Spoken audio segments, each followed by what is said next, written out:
All right, that said, let's jump into what's happening with Twitter, because I don't know what Elon Musk is going at with this. Personally, I wasn't sure if he really had it in his interest to buy Twitter, because Twitter was not doing so well. But Musk is throwing Twitter under the bus. Musk is destroying Twitter's reputation and very likely exposing them to major lawsuits. Already you're watching the stock gains, the financial gains they had of his initial announcement of wanting to buy Twitter.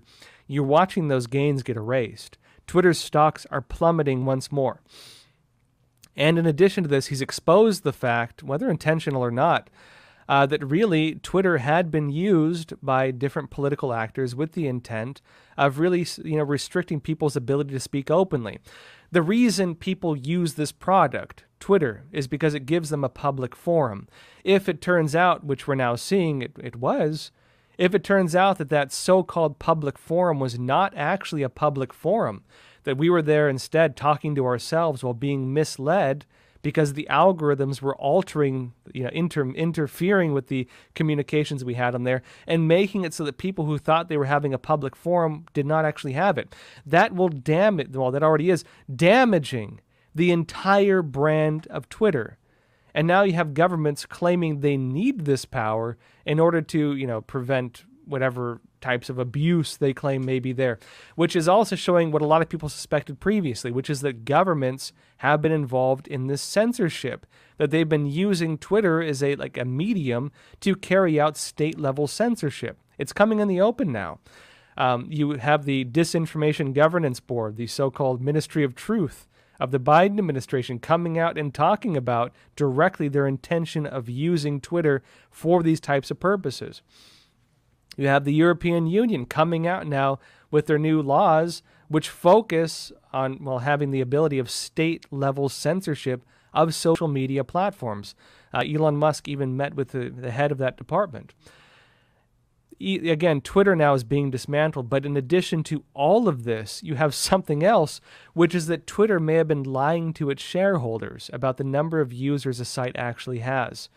And this is where things are going to get really interesting, because they're going to get sued into oblivion if what Elon Musk is accusing them of turns out to be true. And frankly, if they're getting sued this bad, I don't know why Musk would even want to buy it, unless he wants to, pick up the scraps after it's been thrown through the shredder, so to speak. Let me show you this, right? Now, briefly on this. This is Twitter. This is Parag Agrawal, the current CEO of Twitter, an individual who was appointed prior to Musk announcing that he wanted to again, come over and possibly buy Twitter.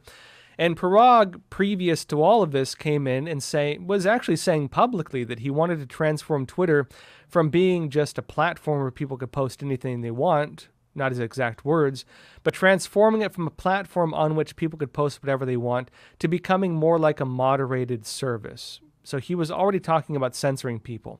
Now, Parag goes on Twitter in response to Elon Musk calling out the fact that there's a lot of spam accounts. And again, Twitter came out saying that there's only 5% of accounts on Twitter are fake, which even that's a lot of fake accounts. 5% are fake accounts, they say ish. Musk is saying, no, it's probably around 20%. In response to that, Parag comes out. He writes this super long Twitter thread, 15 posts long, right? And he goes in depth into all of his, technical analysis. He sounds like some MIT guy reading a paper to the public. Parag starts by acknowledging that spam is a problem on Twitter, and then he explains how they usually work and how hard it is to stop this spam, saying, there's all these accounts and they create them and we try to block them and there's just too many to count and they're just so hard to deal with. And then he claims that internal Twitter estimates on fake accounts is less than 5%. All right, this is his long thread going into all these technical things, and then Elon Musk steps in. And let me show you Elon Musk's response to this 15-post thread that Parag posted.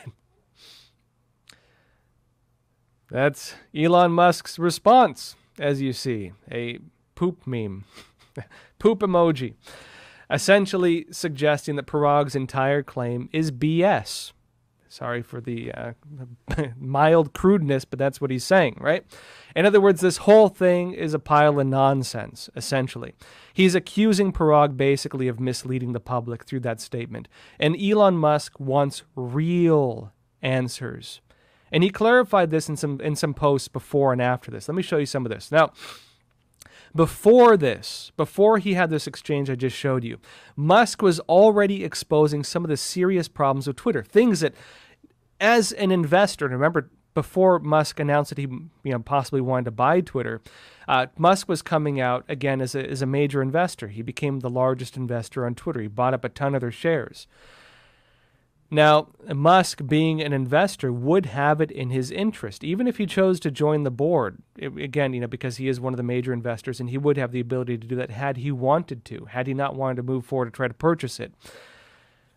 It would be in his interest to have these answers made public, to have these answers for himself, because if he was misled by Twitter, he could sue them, right, as an investor.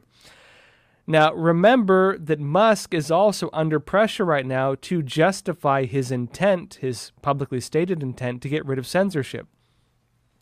Musk has been saying that he wants to make the Twitter algorithm open source, that he wants to make it so that, the financial model for Twitter isn't selling people's private data, but instead selling, for example, like a premium service, like make the blue check mark a premium service, to do those types of things. But something interesting here, right, that part of that argument, when he comes out and makes the argument that, I want to get rid of censorship on this platform, people come back and say, you can't get rid of censorship, you're a racist or whatever for wanting to get rid of censorship, it's going to create this environment of hate. Musk, as any individual would, has it in his interest to defend his intent. That he's not trying to create an environment of hate, but instead he wants to justify why that is a problem, why censorship is a problem. And this is what he stated just prior to this whole exchange with Parag. He said this on Twitter: "Very important to fix your Twitter feed. Tap the home button, tap stars in upper right hand of screen, select latest tweets," and he says, "You are being manipulated by the algorithm," the software on the side, "in ways you don't even realize." Algorithms like the software that processes information, right? He says it's easy to switch back and forth to see the difference. So he's encouraging Twitter users to go through that brief process he mentioned to witness for themselves the extent to which Twitter is manipulating what information they're being shown, and most importantly, what information they are not being shown. And then he said something funny, which he said, this message is brought to you by the Illuminati.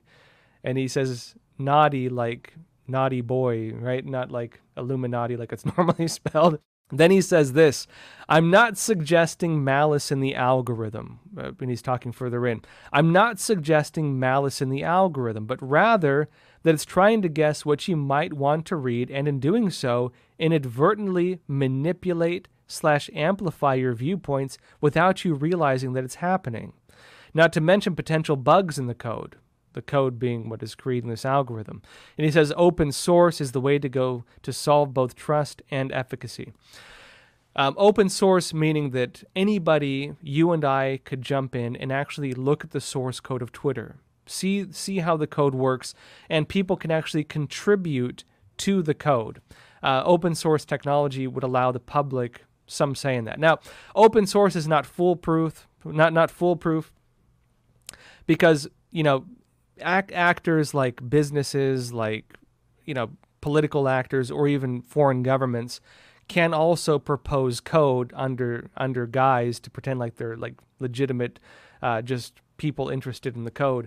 They can propose it and have stuff introduced as well. So, open source is not foolproof, but the benefit of it would be that people would have the ability to see how information is being manipulated. They would have the ability to see, is there shadow banning taking place? Do these capabilities exist? That kind of, clarity, that kind of transparency would do a lot for Twitter. And frankly, if Twitter's going to save itself at this point, they're going to need to reassure the public somehow.